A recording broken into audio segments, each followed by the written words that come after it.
검찰총장 후보자가 지명된 지 하루 만에 검찰이 전 정부 수사에 속도를 내는 모습입니다.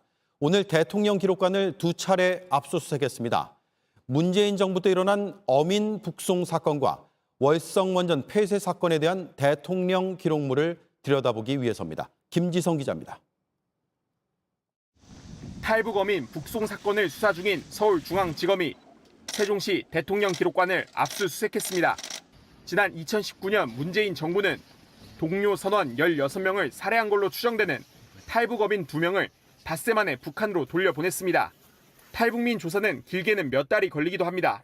검찰은 문재인 정부 인사들이 법적 근거 없이 서둘러 조사를 마치고 돌려보낸 건 아닌지 의심하고 있습니다.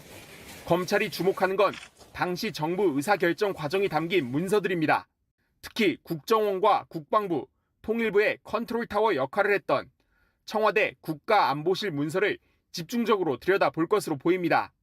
압수수색 이후엔 서훈 전 국정원장, 정의용 전 안보실장, 김현철 전 통일부 장관들에 대한 소환 조사도 이어질 전망입니다. 또 대전지검은 월성 원전 조기 폐쇄 사건과 관련해서 대통령 기록관을 압수수색했습니다.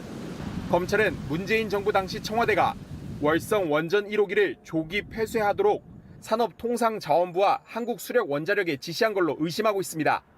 현재 배공규 전 산업부 장관 등이 직권남용과 업무방해 등 혐의로 재판을 받고 있는데 당시 청와대 윗선으로 수사가 확대될 가능성도 있습니다.